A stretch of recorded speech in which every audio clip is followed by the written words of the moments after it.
La traidora. Uf, qué palabra. Así, con esa sola palabra, la presidenta de México arrancó y marcó el tono de toda una conferencia. Y ojo, no es una palabra cualquiera, ¿eh? Con ella, el gobierno se propuso algo enorme: reescribir uno de los mitos fundacionales más dolorosos y controvertidos del país. Bueno, lo que vamos a desglosar aquí es una historia que tiene, digamos, dos caras. Por un lado estaba la agenda oficial, ¿no? Un plan muy bien armado para cambiar la narrativa histórica.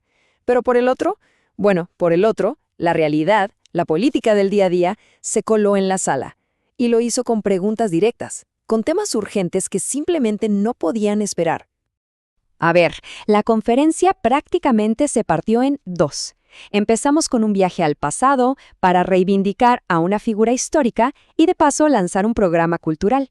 Pero de repente, ¡pum!, un giro brusco que nos trae de vuelta al presente y que nos encontramos, pues, un balance del primer año de gobierno y, claro, las controversias más candentes del momento. Así que vamos a ver cómo se dio este choque de agendas. Y bueno, el primer acto fue, la verdad, todo un golpe de efecto.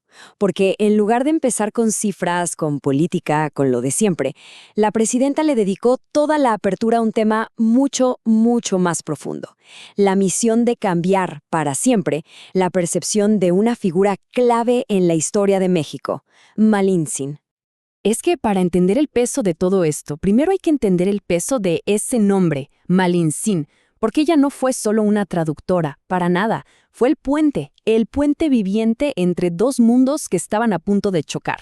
Y claro, su legado ha sido una herida abierta por siglos, un símbolo súper complejo y para muchísima gente muy, muy doloroso. Ahora, es fascinante ver el recorrido que traza el gobierno en esta línea de tiempo. Explican cómo se pasó de Malintzin, que era un nombre que implicaba respeto, a Malinche, la traidora. Una idea que, según la presentación, se forjó en el siglo XIX. Pero el golpe de gracia, el que de verdad selló su destino en la cultura popular, lo dio el escritor Octavio Paz. Él la llamó la chingada, y con eso la convirtió en la madre simbólica de una nación herida. Entonces, la pregunta es, ¿cómo se combate una narrativa tan arraigada?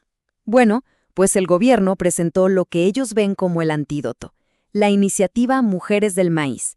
Y ojo, no es solo un evento aislado. Es todo un programa cultural pensado para honrar no solo a Malintzin, sino a todas las mujeres indígenas que la historia ha intentado silenciar.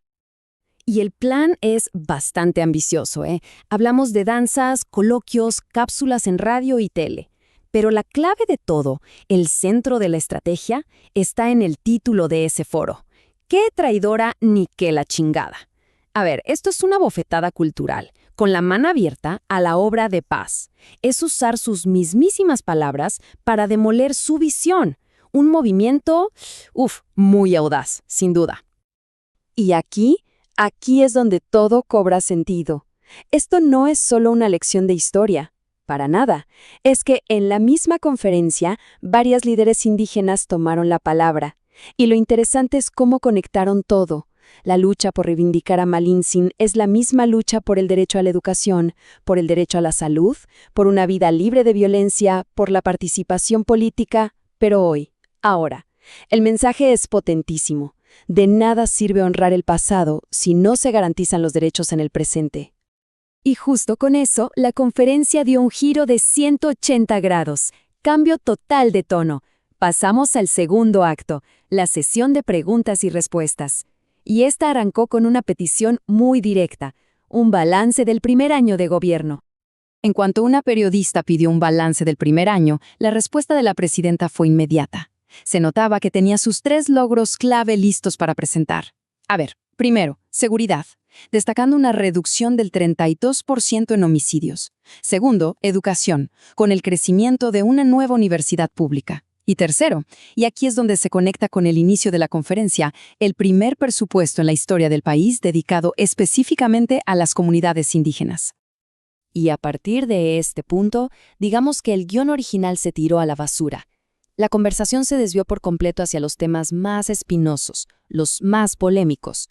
Fue justo aquí donde esa agenda cultural, tan cuidadosamente planeada, chocó de frente con las crisis del mundo real. De repente, las preguntas se volvieron súper concretas. A ver, ¿que hay una crisis del azúcar en Veracruz? Se respondió con un nuevo programa de etanol.